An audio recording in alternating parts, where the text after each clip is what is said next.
तो आज हम सिर्फ एक डरावनी कहानी सुनने नहीं जा रहे, नहीं, बल्कि हम ये विश्लेषण करेंगे कि समर वेकेशन नाम की ये कहानी आखिर कैसे इतने कमाल के तरीके से डर और सस्पेंस को बुनती है।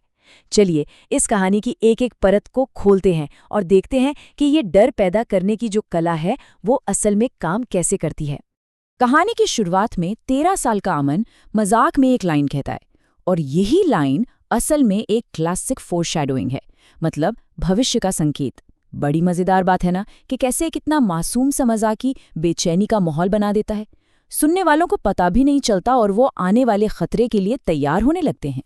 कहानी शुरू होती है एक बहुत ही सीधी साधी प्यारी सी सिचुएशन से। 16 साल की निशा और 13 साल का अमन पूरे 10 साल बाद अपने नाना नानी से मिलने जा रहे हैं।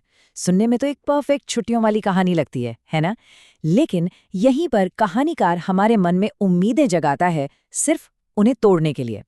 और देखिए ये उम्मीदें बहुत जल्दी टूट जाती हैं।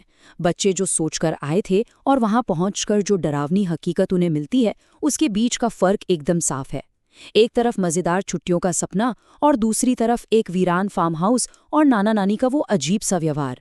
यहीं से डर की पहली नींव रखी जाती है। और यहीं पे कहानी हमें पहली बार कुछ ठोस सुराग देती है कि भाई कुछ तो बहुत गड़बड़ है।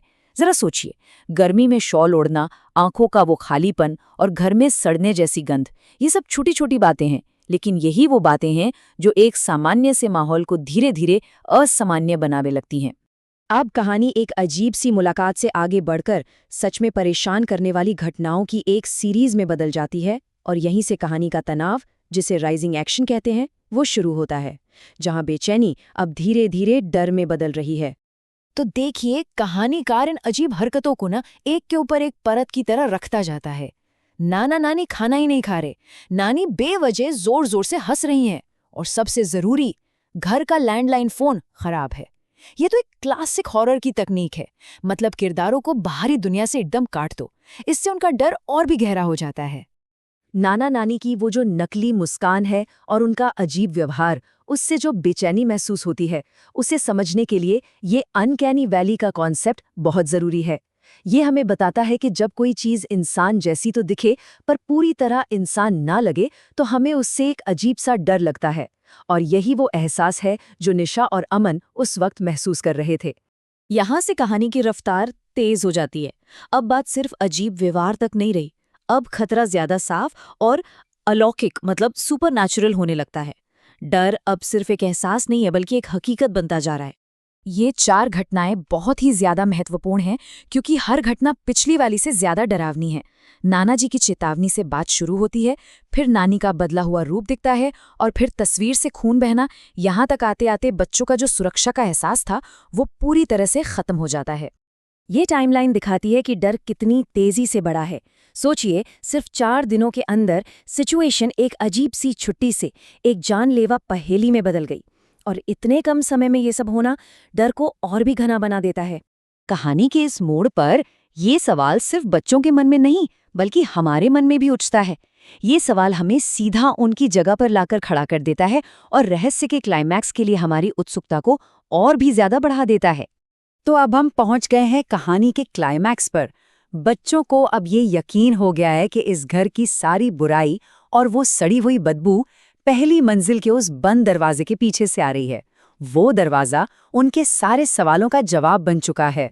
यहाँ पर लेखक गंध यानी स्मेल का इस्तेमाल करता है, जो हॉरर में एक बहुत ही पावरफुल टूल है। सड़ने की गंध का मतलब सीधा सीधा मौत और बर्बादी से होता है, और ये पल भर में एक खतरनाक माहौल बना देती है। ये एक छोटा सा पल है, लेकिन सस्पेंस से पूरी तरह भरा हुआ। चाबी का मिलना एक तरह से पॉइंट ऑफ नो रिटर्न है, मतलब अब वो पीछे नहीं हट सकते, दरवाजा तो खोलना ही होगा। और फिर दरवाजा खुलता है। ये वो पल है जहां सब कुछ बदलने वाला है। सस्पेंस अपने चरम पर है, और यही वो पल है जब सारे सुराग, सारी बेचैनी और सारा डर एक खौफनाक सच्चाई में बदल जाता है। बंद दरवाजे के पीछे का सच अब सामने आने वाला है। कमरे के अंदर बिस्तर पर 2 लाशें थीं, सड़ती हुई। और फिर आता है कहानी का सबसे दिल दहला देने वाला पल। निशा उस लॉकेट को पहचान लेती है। ये उसकी नानी का था। ये वो पल है जब डर दुख में बदल जाता है। वो लाशें किसी और की नहीं, बल्कि उनके असली नाना नानी की थीं। और कहानी बस यहीं पर हमें इस एक सवाल के साथ छोड़ देती है। ये सवाल कोई जवाब नहीं देता, बल्कि डर को हमेशा के लिए हमारे दिमाग में बैठा देता है। और जानते हैं, यही तो एक बेहतरीन हॉरर कहानी की असली पहचान है।